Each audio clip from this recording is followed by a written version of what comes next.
Okay, and welcome to tonight's Q&A session. My name is Brigid and I coordinate the Farming for Nature initiative, and I'm joined tonight by my colleague and volunteer with Farming for Nature, Brendan Dunford, and a guest speaker. So Farming for Nature was set up to inspire and encourage farmers that farm or wish to farm more with nature in mind.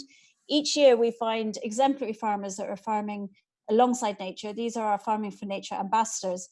And this Ask the Farmer session is a great way to learn from these farmers and find out more about their farming practices.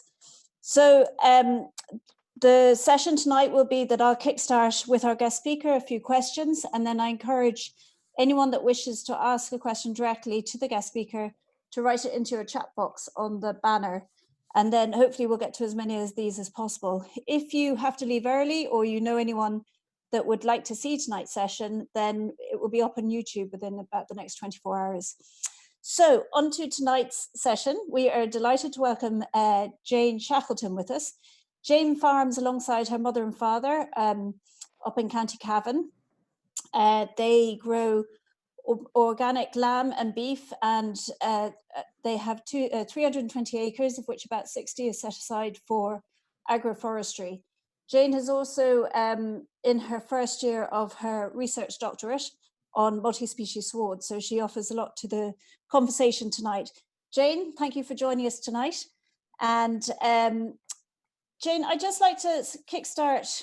Perhaps you could just let us know what is the farming system up in Lakeview on your farm, your family farm, and what is your role within it? Yeah, thanks, Brigid, for having me this evening. I suppose just to firstly mention, I'm representing my mum and my dad who live up the road, but due to COVID, obviously, we're keeping our distance. I'm speaking, I guess, from the Cavan Meath border here, so we're kind of at the start of drumlin country, and we have I suppose our two main farming enterprises would be we have a suckler to beef herd, and also we have a significant portion of forestry on the farm as well, which we manage now as Agroforestry. We have a small flock of sheep as well, but I guess, as you mentioned, I'm currently doing a PhD, so we've reduced numbers on that side of things until I get through the PhD. But yeah, I suppose the beef and the forestry work quite well as complementary enterprises here. So I suppose we have about 55 hectares of grassland, and then 25 hectares of woodland as well, of different ages as well. Great. So just starting on the woodland, perhaps you could just tell us about your management system there. Is it pure woodland? Is it agroforestry? Do you mix it in with your running of the farm? How does it work? Yeah, I suppose when we moved here about 20 years ago, my dad would really have been the driver behind the forestry side of things. And I always call what we have here is accidental agroforestry. So we established the first block of forestry through the forestry, I suppose, under a forestry premium, which is since finished. And now it's actually providing, I suppose, as well as the commercial value that it did have after thinnings, it's now providing a really good function on the farm, integrating livestock now within that. And I suppose I would use it for cattle to extend our grazing season. I have in-calf heifers in there at the moment, still, and they'll be out all winter. What we found, and it kind of echoes what the research has shown, is that in periods, so it's lashing rain here in Cavan tonight, but that ground in the forestry is fairly dry due to the trees being there. So compared to the grassland, that they do have a lieback to, that's a big positive for us with keeping animals out the whole year round. And then I suppose what we saw in 2018 during the drought as well, we saw grass still growing in the forestry, and we could get animals in there. I know we're in Cavan, but actually we're a pretty dry farm here, and so we burn up quite quickly in a drought. So I guess it works really well now integrating livestock into the forestry. Okay, so just on that, what are your breeds, and what's your stocking rate in general, and then what is it for the forestry? Yeah, I suppose historically the farm here would have been run, I guess, with our relatives buying cattle and sheep from the west and bringing them here to Mulla to finish and fatten. So originally the traditional breeds would have been here, so Shorthorns, South Devons, Angus, things like that. And now Mum, I suppose, has driven the breeds. When we moved here, we converted to organic, and I suppose, like a lot of organic farmers, you run into, I suppose, a lower input system, and to suit our land type as well. We, I suppose, have a lot of rough grazing as well, so we're Aberdeen Angus sucklers, and we have some belted Galloways as well, which we introduced primarily for the woodland, because they do very well on rough grazing, and I suppose they forage around and do well on it. So there are two main breeds at the moment. I guess our cattle are hardy enough. They work hard for us, but we're 100% grass fed, so we grow everything that they eat. So we like to have that, I suppose, low input. We're not bringing in inputs. Okay. And you mentioned obviously that you're organic, and I know from speaking to your mum, you're one of the first organic suppliers of beef and lamb, and you've been doing it for about 25 years to your customers. Do you sell directly to customers, or do you know, how do you find your customers? Yeah, I suppose we sell a small amount of lamb direct to the customer. Our beef would go to a processor. So I suppose at the moment organic beef have limited options for processors, but we find that works quite well. It's time consuming selling direct, and you can't do everything. So I think you pick and choose what you do. Okay. But it works quite well for us at the moment. Perfect. And then the other thing, I was just thinking, you mentioned obviously you're organic. Do you have problems kind of, and I saw in your video kind of, how do you correct your soil fertility when you're organic? Yeah, I suppose I've moved home about 5 years ago. We're lucky that our farm has always been lowly stocked.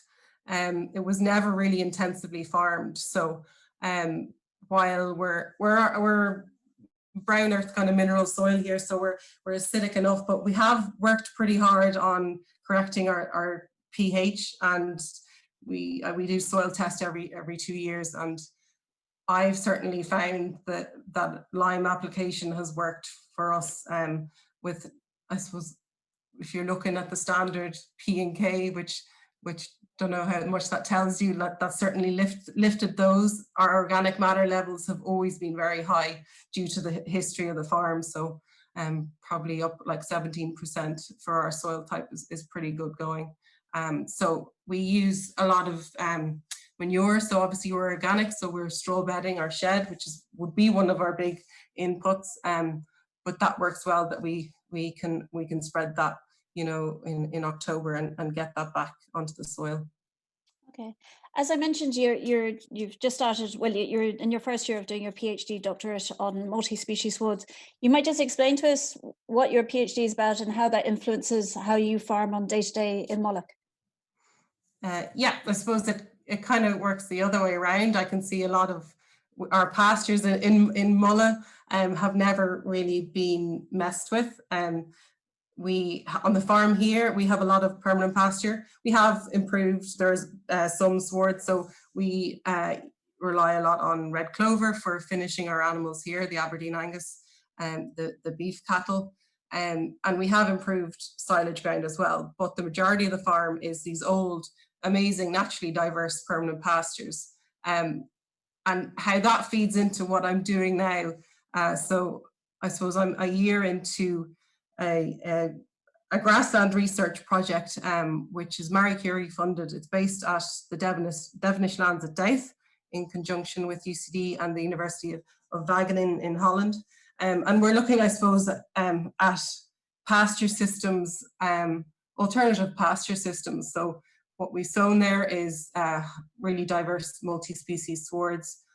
We also have an old permanent pasture, which is even more diverse. And And then we have, I suppose, the conventional control of ryegrass, which is become, I suppose, what has been advised in Ireland over the past 50 or 60 years. So I guess the main benefit of what we're looking at with the multi-species is to reduce nitrogen inputs.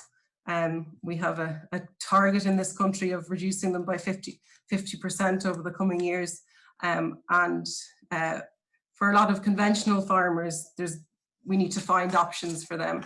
So obviously the inclusion of legumes and herbs and lots of different species of grasses, it's been proven that they improve animal performance, they reduce the need for dosing, and they don't need these nitrogen inputs. So there's a lot of unknown for conventional farmers how to manage the sward. So we're looking at really different grazing management, so extending out rotation length and doing things like that. So it's a 2-year grazing trial, and then I'll have other smaller trials looking at establishment methods, how they react to manure applications and things like that. So we're a year in, we've got really good results. There's 5 PhD students. We're also covering a lot on soil health and biodiversity, methane emissions, farmer attitude, and how we get conventional farmers, I guess, to look at these types of swards, and the financials and economics on it as well. It sounds really good, really thorough and well needed. So good luck with it. I suppose I wouldn't be doing my job correctly unless I asked, what have you guys, apart from soil fertility and stuff, specifically done for nature? How have you done it on your farm in your lifetime, I suppose, or, since you've been working there? What actual measures have you done? It sounds like lots, to be honest, but is there anything that you can highlight for other farmers that might be useful? Yeah, I suppose we're quite unusual in the fact that mum and dad would have had that kind of background. Mum would be a botanist and dad would be very into flora and fauna and things like that. So I suppose our the balance that we have with production, biodiversity, protecting our wetland habitats that we have along the lake and bogland. We have a lot of dry stone walls, which are habitats in themselves. So I suppose we've always valued those things as high as production. We're lucky to be able to do that, I guess. So yeah, there's a long list of things that we prioritize. I think on the tree side of things, we probably planted, I think Dad was telling me earlier, 50,000 and a few more going in this week, 50,000 trees over the past 20 years. So lots of different species. Dad would be very good about keeping records on what we see and submitting records wildlife-wise. So I saw yesterday, I was walking around the farm. I usually do a lap on a Sunday when I have time, but I saw our first curlew, so that was pretty exciting as well. Brilliant, that's excellent. Yeah. Just on, if you don't know if this is more a question for your father than you, but just on the agroforestry and planting 50,000, have you guys availed of many grants and over the years for the forestry or for elsewhere? So it's worth pointing out, while we manage it as agroforestry, it's not under the agroforestry scheme. We got a forestry premium, which is since finished. It's 22 years old, what we use for the cattle now, so we're allowed to graze it. We possibly would put in more under the scheme. Kind of waiting to see if that scheme changes. It's a 5-year payment period, I think. So I think there's a lot that could be adjusted in it. So kind of waiting to hear on that. Okay, perfect. Yeah. Before I hand over to Brendan to ask a few questions, what would your top tip be for farmers on where they could get advice and support if they wanted to kind of bring nature more into their farms? Where would you kind of direct people to? That's quite an interesting one. I guess not that it's a bugbear of mine with education, but when I started farming, I said, God, I better get involved in every side of agriculture, and it was a curiosity of mine. I did my green cert, and then I was lucky to do an organic master's, which was part funded by NOTS in Aberdeen, and now doing a PhD. I think the best knowledge that I got was from organic farmers that I met on that master's course. We don't have an alternative in Ireland at the moment. And the great thing, I guess, about now being, well, a good thing about lockdown, we can all look up online and get access to groups and Twitter and see what other people are doing. So I think peer-to-peer learning has been really important for me. Yeah, so I think that way, yeah. Yeah, that's great. Grant, listen, I'm going to hand you over to Brendan, and then I'll be back to you and I'm just going to encourage anyone that has a question for Jane to write it into your chat box in the banner. And then also, if anyone actually has answers to the questions as well, feel free to kind of join the conversation and respond to some of the questions, just in case we don't get to them. Brendan, over to you. Thanks, Bridget. Yeah.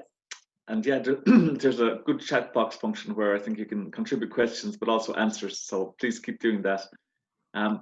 Jane, thanks so much. That's fascinating. And I'd really recommend people on the call tonight maybe to check out the video, the Farming for Nature video of the Shackleton's farm, which is absolutely wonderful. And there's this lovely image of the cattle in the woodland. It just seems so natural and so right. It's lovely to see them out and about. Can I ask you just a few questions of clarification, Jane? Then maybe we'll go to the chat questions. Do you avail of any agri-environmental funding at the moment? And if so, how does it influence your management, if at all? So obviously we'd get the organic payment, the area payment. We have actions under GLOS as well on the farm. So I suppose within that we have planted additional trees, we maintain our dry stone walls, I guess things that we do naturally anyway, low input pastures, things like that. Yeah, so I think those are the two main ones. And if you had, given your unique position in terms of your experience and your research, Jane, is there any kind of way in which you'd like to see an agri-environmental program give you more support? How would you like to see it work to complement what you do? I suppose really, and I guess it's obvious that it needs to be moving towards results-based. I guess my interest is in grassland, and I think probably really undervalued in this country, and within the sector, ag sector, is our naturally diverse permanent pastures. I think they have a lot to offer farmers. Yeah, by results-based, you mean kind of the more species you have, the greater the reward should be, and it puts a premium on the existing multi-species wards, I guess. Yeah. Jane, the other question I had was, when your cattle are out at this time of the year, do you have any supplementary feeding at all? I know it's all in-farm, but do you feed them grain, or do you feed them hay, or when they're out in the woodland? Yeah, of course. So I suppose our grazing management, and it's kind of changed as over the past 5 years as I played around with it. We've gone, I guess, from a set stocking grazing system to reduce more of a rotational system, I guess, and using temporary fences. We defer grazing in specific fields to extend the grazing season. So we have a kind of a rough hill of about 20 acres, which we close early to let the grass build up, and then we I suppose if you're trendy, it's bale grazing at the moment, but we put bales out, and they have access to this stock, almost like a loft of grass that we've closed off, I guess, from August. And then depending on what animals we leave out, as I said, we grow red clover, so we have improved some of the pastures and done full reseeds. So we have red clover in a field at the moment, and I guess that's prioritized to stock that need that higher quality food. Yeah, so we feed silage out. So you've bales of silage out at the moment. Yeah. Okay, yeah, that works well. Yeah. You mentioned before, just sort of picking up another point you made with the Devonish. I know it's early days with the research that you're doing, but you researched looking at one thing you mentioned was farmer attitude to these biodiverse wards. Any early insights into that piece of research? Yeah, I suppose that's not, we have a great Brazilian student, Tarek, who's looking at that, and he's working with discussion groups in Meath. So he's looking at Meath as a region and attitude. So he's just in the preliminary stages of that. But I guess his audience would be not the audience of tonight, if you know what I mean. So looking at conventional farmers and a lot of dairy farmers as well. Okay, interesting. Final question for me, and then I want to go to some from the chat. Just, I'm really interested in the fact that one of your parents is a botanist, and your parents are both really interested always in farming. Has it been any points over the years where there's been a sort of a dilemma between, you know, what's best in terms of the biodiversity of the sward and the management? Has there been compromises made, and if so, how's that decision been made?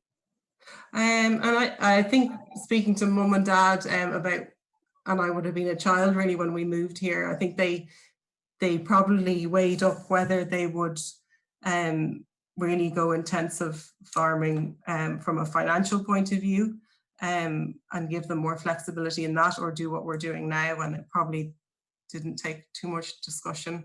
But as I said, it's kind of ingrained in us, and those are their interests and mine as well. So I think we're quite realistic and practical. We're not rewilding the farm.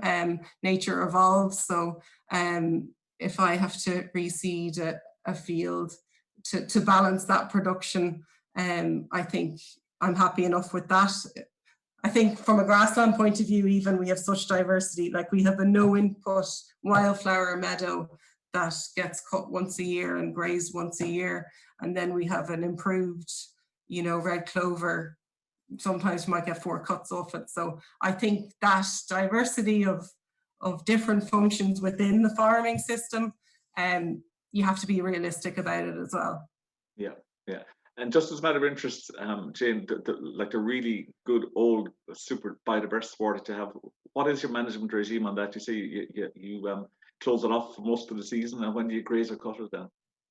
Yeah, so I was just looking at it there today, and it's brown, and I don't know what our neighbours think driving past the front of the house, but it's definitely not bright green anyway.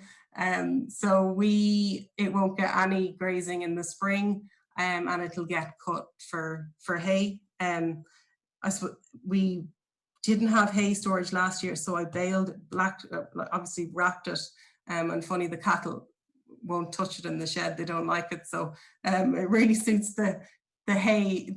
I suppose they go mad for the hay, but not when it's fermented and baled. So it'll be cut, I suppose, August time, and then we might get one late grazing in October, and that's it.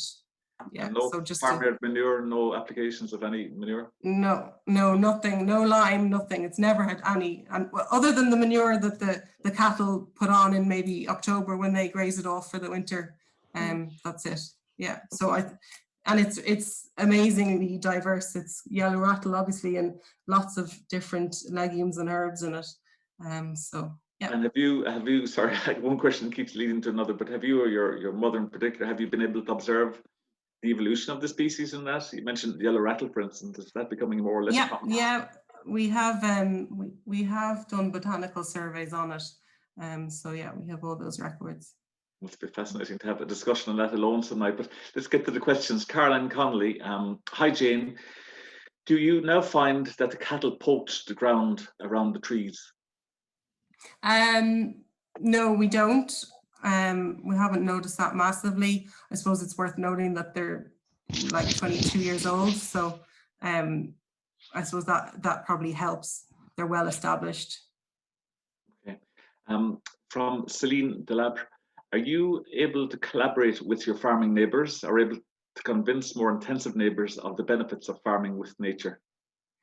I think, and one thing that I've really noticed, and I was a fairly green farmer when I came back to farm. I didn't know nothing, but I'm really positive, and I know it's because we've been put under pressure, and there's a lot of challenges for agriculture at the moment. But I think what I've seen is a big shift in interest among farmers.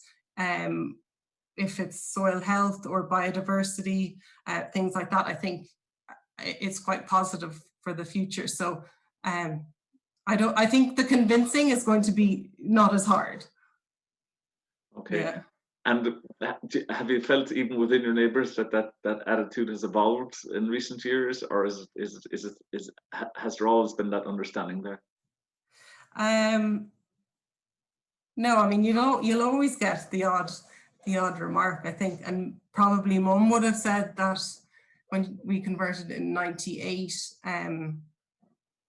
Not just neighbours, but I guess within the industry, organic farmers would have gotten certain comments, but I don't think there's any point in dwelling on the past and being oh poor me about it. Like I think farmers change and adjust very rapidly, and I think they're pretty open to change now.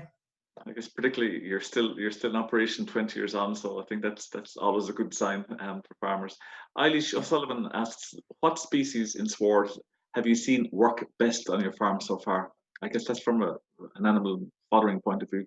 What species have you seen that work best on your farm so far? Yeah, I suppose in the permanent pasture that we have, what we see from a grass point of view, cocksfoot works quite well for us.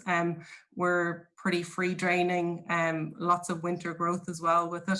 Not the most palatable, but the cows will pick away at it. So I've got good rooting system as well.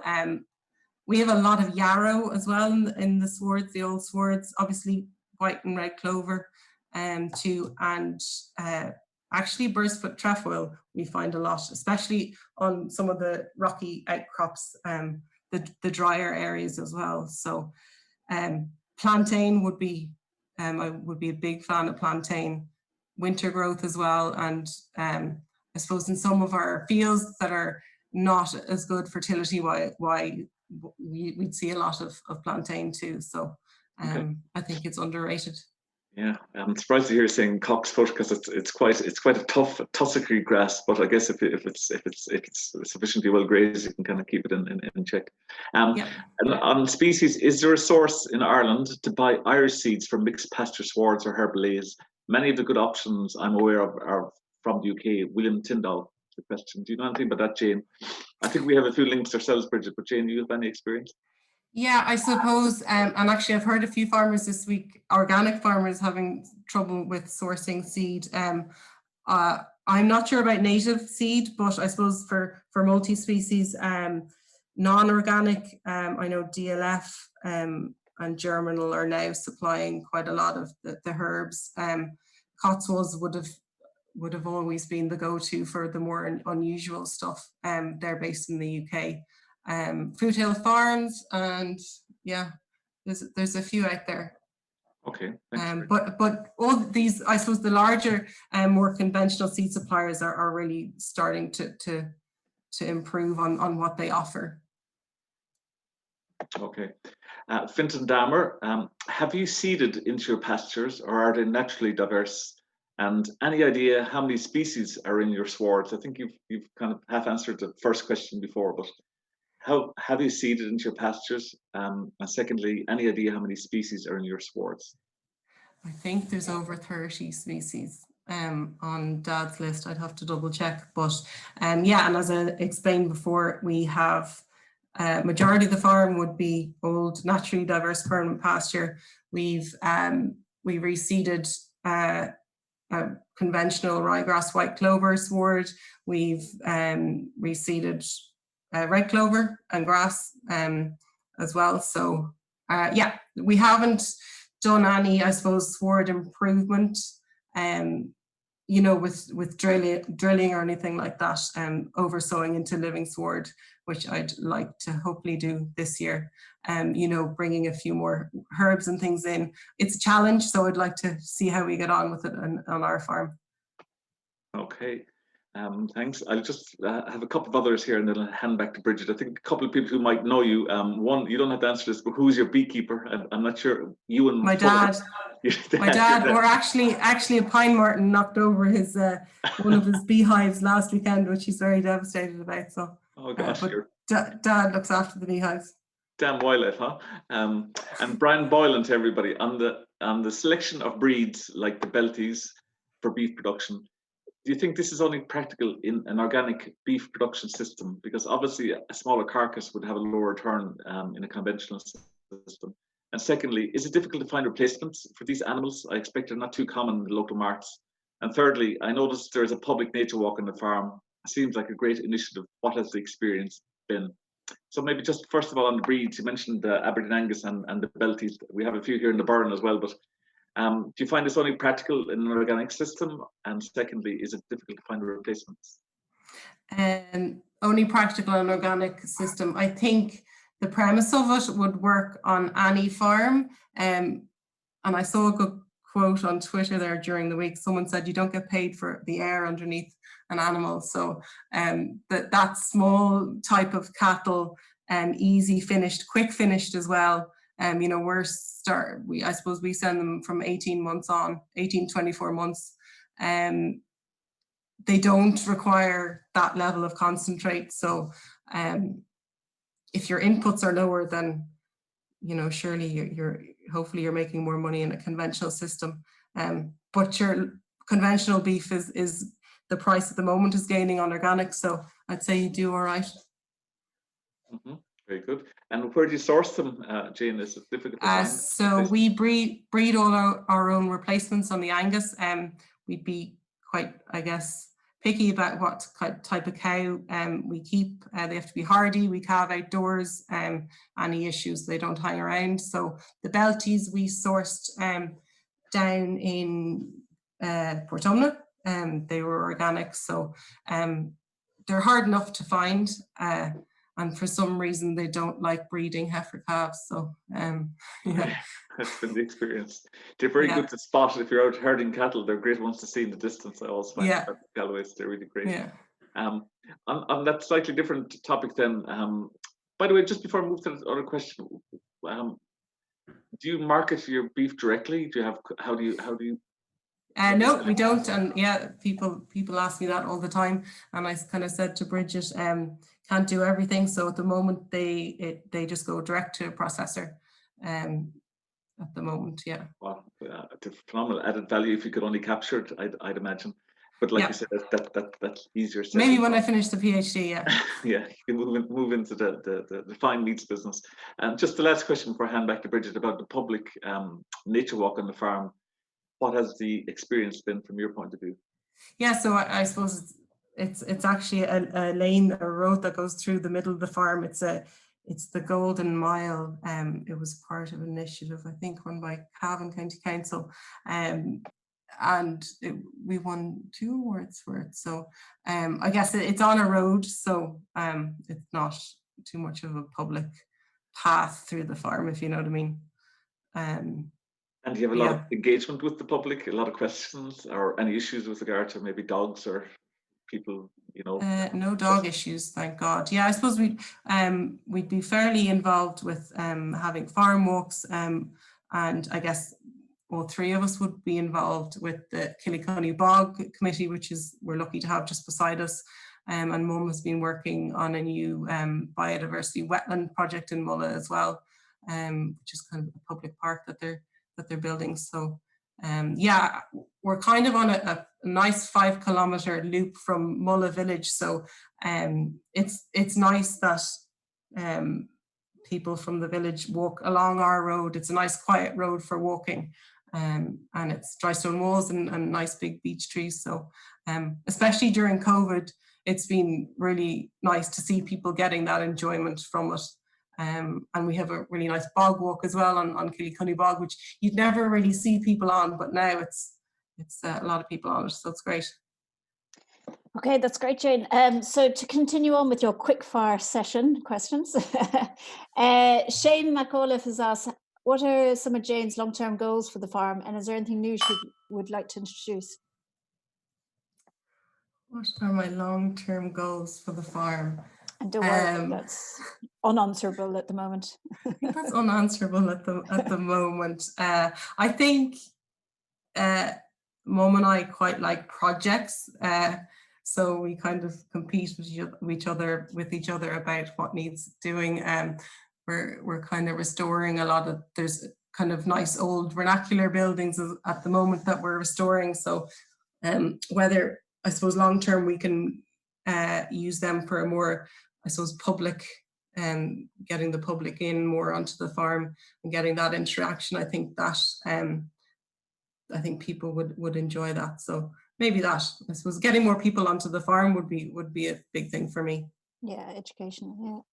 Yeah. Shawnee Griffin asks, what species of trees have been planted on the farm? If any of the older areas have been planted with ash, have you experienced any dieback? Yeah, absolutely. I suppose our older, the 22-year-old block, there is about 30 different species of tree in there. And advised at the time was ash for a lot of it. So it's kind of heartbreaking for Dad, but we do have ash dieback, as all of the country does. I suppose our saving grace in the forestry was that we put in a bit of diversity. So and we're lucky the sycamore is doing pretty well as well too. But yeah, the ash, we got a certain amount of it away for hurley butts last winter. But what we're going to do now is move to, I suppose, do a certain amount of thinning and salvaging of the ash and move to a continuous cover system of forestry. But yeah, no, definitely difficulties with the ash. It's worked kind of well for me with the cattle because of the reduced canopy. I guess we're getting more grass growth. So one positive. Okay, there's management systems in that, yeah. Yeah. Jane Clerkin asks, thanks Jane, can I inquire about your wetland margins? Are any of them protected for their habitat value? And do you take any specific protective measures? Yeah, so we've, I suppose we fence off the majority of the lakeshore. Our farm runs along Mulla Lake, so we fenced off a lot of that to keep stock off the lake. Yeah. Okay. There's a question here from Robert Clusson, but I think it's been answered by Jim McAdam already about defining the difference between agroforestry and silvopasture production. Jim is the man to answer that question anyway. What he says is there's no essential differences between both. Silvopastoral systems lend themselves to a carbon targeted scheme. So Claire Lyons asks, from a nutritional point of view, red versus white clover, ? And what is the main differences? Is it root depth? Sorry to be a super novice.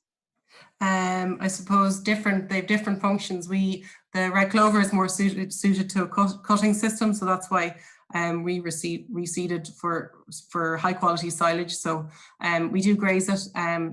Different, I suppose, growing point. So you have to be super careful about not grazing it too tight.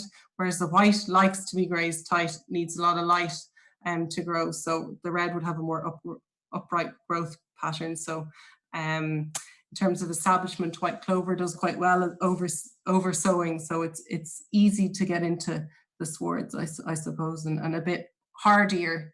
It's more resilient. Okay. But you probably will have it naturally in your grassland. Both of them we have naturally. Mm-hmm. Okay. There's a question here, but it's amalgamated with, so how do you reseed, and can you possibly share, Claire Lyons asked again, can you possibly share the species or the botanical records to have an idea of the species that you are reseeding with? Yeah, sure. If Claire wants to contact me after, you can look that up. Okay. And she asked about establishment, was it? Yeah, I think of the... Yeah, so the question before was, what's your chosen method for reseeding within your organic system? That's Shawnee Griffin. Yeah, so we're organic, so we're limited and limited to ploughing. So I suppose we're not doing a lot of reseeding, but certainly for the red clover, we plough and so, yeah. Okay. As I said, I'd like to, I suppose, try, and I know farmers have tried with limited success sowing into living swards. So if you can get it tightly grazed and keep grazing it until germination, it might work. Okay. So Celine Delabra has asked, you're both a farmer and a researcher. What would you advise to foster efficient knowledge transfer? Any good practice example? Good knowledge transfer. I think, and I always refer to it and have a look at the website. There's in the UK, there's a group on a website called Innovative Farmers, which is, I guess, farmer to farmer learning. In Ireland, a lot of EIPs, I think, are doing great work. They're learning from farmers on the ground. There's, you know, Inishowen EIP mocks, which IOFCA are involved in, the Danu project as well. So yeah, I think we need to, I know I'm a PhD researcher. I think both academic and farmers play a role, and I think learning from other farmers needs to be more important, or like, you know, the importance needs to be put on that as well. Well, you're present, so here now tonight, so that's a good start. So she also asked, do you get commercial value from the trees planted 20 years ago?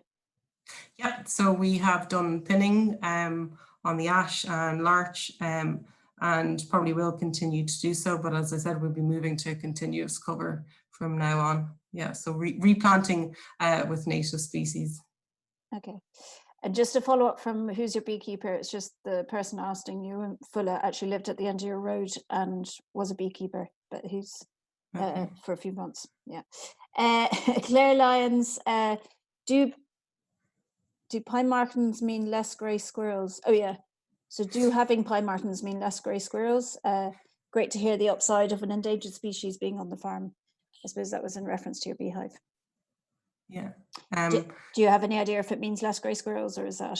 Yeah, well, yeah, no, definitely. And we would have had a large population of grey squirrels, and now we have a couple of sightings of red. So that's encouraging as well.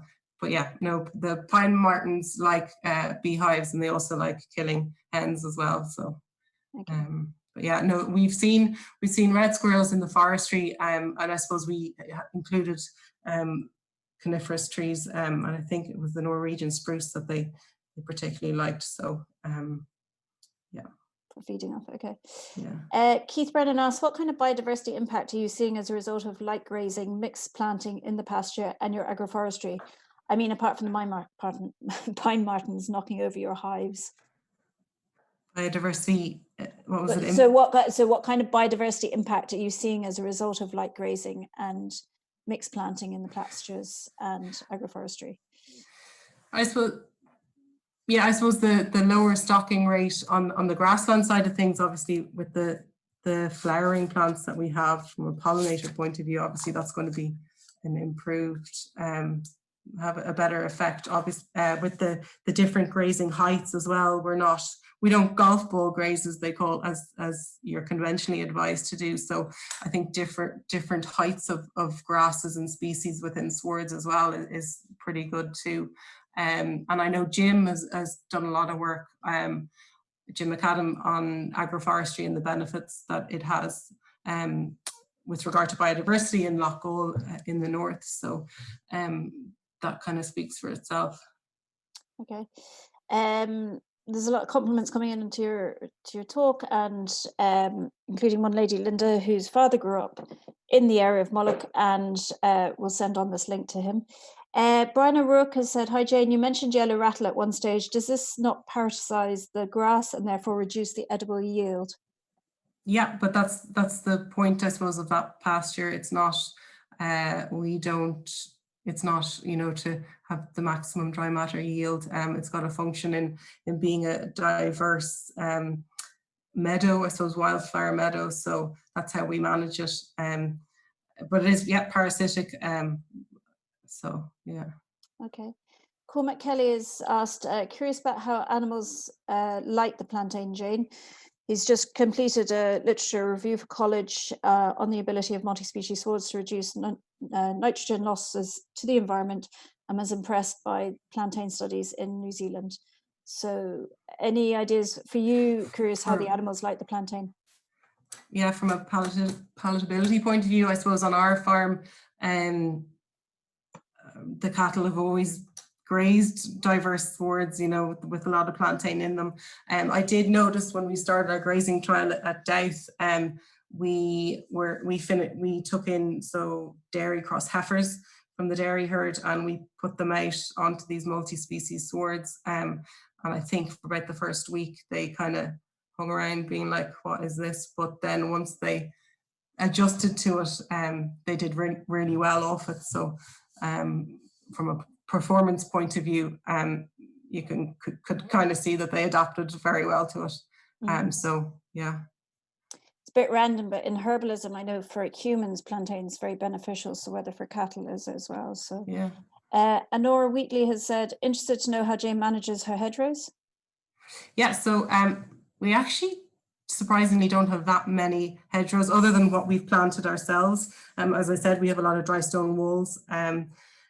Yeah, so yeah, we don't. I guess we've planted a lot of hawthorn and whitethorn hedging, but don't do a huge amount of management on them. Don't over and manage them, I guess. But our boundaries will all be stone walls, really. Okay. Or gorse hedging as well. Okay, fair enough. Dermot de la Hunte has asked, what would your ideal multi-species mix be? And what do you think of the germinal mix of ryegrass with plantain, chicory and clover? Do I have to answer that? Both of those questions? Not at all. Not at all. Ask me at the end of my PhD what my that is best fair mix enough. would. So we don't sign you up to the exact thing right now. Yeah. And the germinal mix, I think it's really encouraging to see them offering a multi-species mix, and they have been up to date over the summer to have a look around.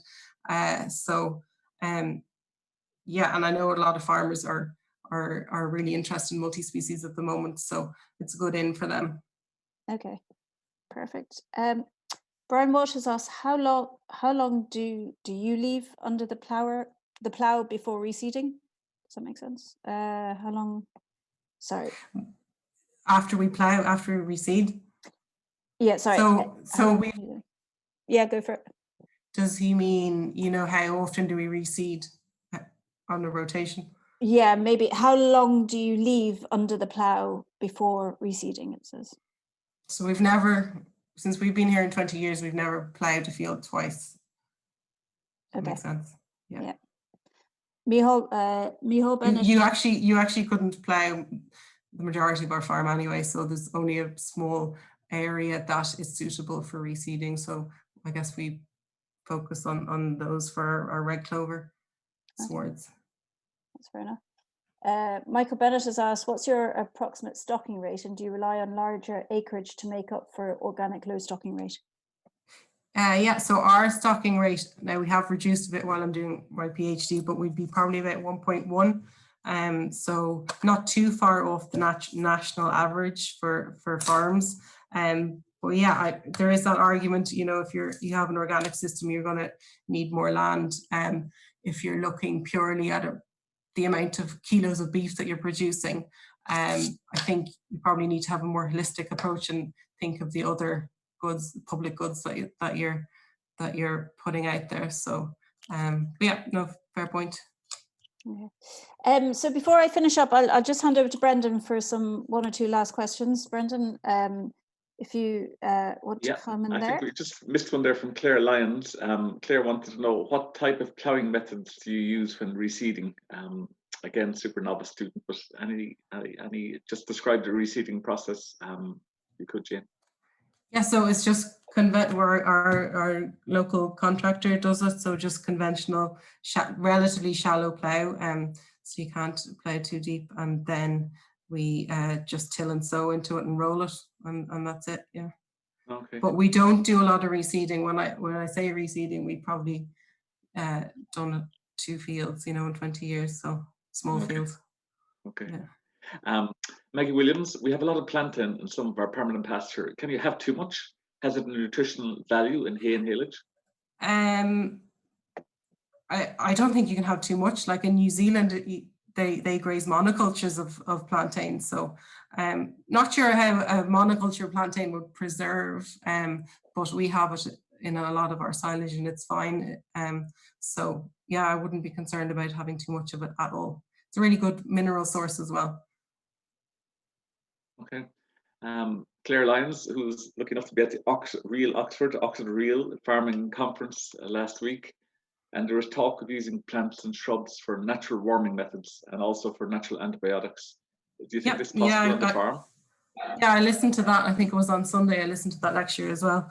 And I suppose that's one of the things that we're including, the likes of chicory and different species that have these anthelmintic properties. I think in that talk they were looking further. They were looking at heather as well, because it has a certain level of condensed tannins in it.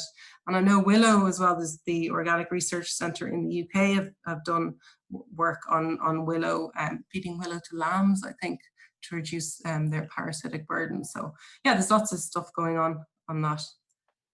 But heather was a new one on me. Okay. Right. Okay, Mary Delaney just complimenting your really informative video.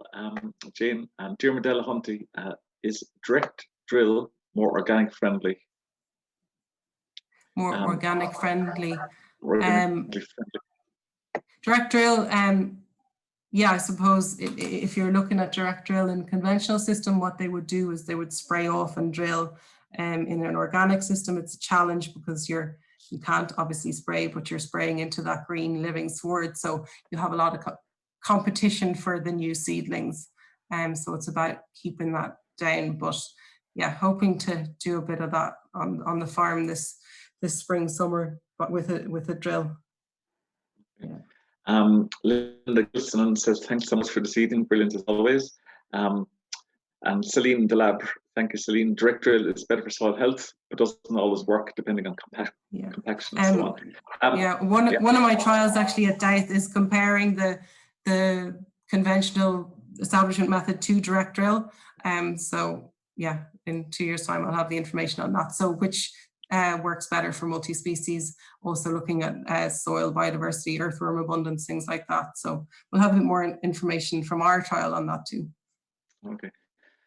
Just a question on kind of economics, Jane, if you don't mind. I don't expect like an absolute answer, but just an opinion really, that I suppose if you decided now you've got a wonderful academic career and you've got a nice cushy job up in UCD and you know there's nobody to take over your parents' place and went on the market, what would the likely outcome be? Would land like that is the obvious thing to do economically, just to plough it, reseed it, and make it more productive?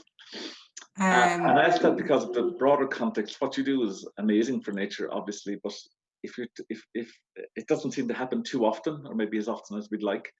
So all the carbon benefits, the biodiversity benefits, all these ecosystem services you generate aren't quite valued at the moment. Whereas I guess the food that you produce does have a value. So I'm just wondering, what's your opinion of the future for farms like yours and the uptake of your system elsewhere? Yeah, I suppose 10 years ago, if you had looked at our place, you would have thought, oh, that's a good one block of land, put in a parlour, and certainly we'd make more money, we'd be more financially viable, we'd probably we'd be supporting more labour in the rural community as well.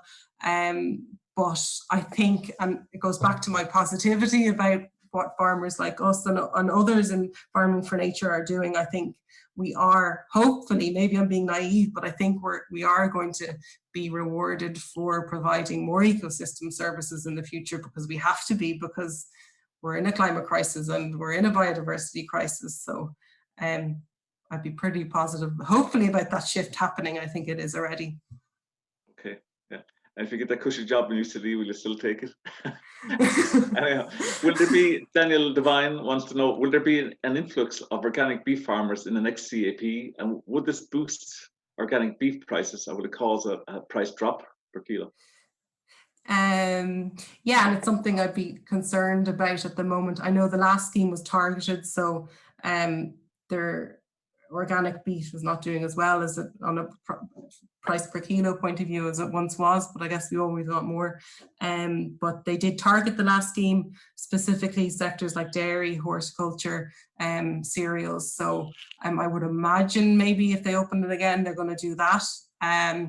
With organic beef, I guess, if like us, not everyone can sell direct or wants to sell direct to the customer. So we go to the processor at the moment, of which I guess there's really only one in Ireland as well. So we have a lack of competition there. But yeah, I think there's a body of work that can be done on marketing organic beef and looking for new markets as well.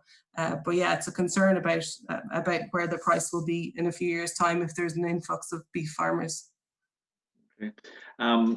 Just before I pass back to Brigid again, Catherine Cleary, thanks Catherine, thanks Jane, brilliant farming ideas here tonight, thanks to Farm for Nature. Just what you're practicing there as an organic farmer and regenerative farmer, I'd suggest as well, that seems to be maybe a better term for what you do up there. It's pretty amazing. The one term that we keep getting thrown here in Farm for Nature is rewilding. Now you probably have, you're pretty clued into the research. What's your opinion on that whole concept and movement? I actually haven't. I have the rewilding book. Actually, it's propping up my laptop here, and I haven't read it yet. Isabella Tree's book, so I need to. I haven't done that much research on it. I mean, I suppose there's the argument for that land sharing or land sparing future for agriculture. I think, yeah, I'd have to do a bit of reading on it and see. But you have to be open to change, and if that is something that works for your farm, then and makes it viable, then yeah, if it's an option. Okay, well, not really an answer, but no, it's good. It's just interesting because it's out there in discussion topics, and it's interesting to hear the opinion of a farmer on it. So Robert Clouson echoed my sentiment. Thanks, Jane. Your farm and your story, I think, is really inspiring. I think it's brilliant to have somebody as, you know, passionate about farming, you know, and who's engaging in research relevant to the future of farming, and who is able to explain so much on a practical and intellectual level to us all tonight. It's been a real privilege. So thank you so much. Back over to Brigid to wind up for tonight. Thank you, Jane. Yeah, just to echo that, Jane. Yeah, thanks for your generosity in sharing everything, and you did brilliant in the questions. So well done. And just if people wanted to contact you directly, I know you're on Twitter.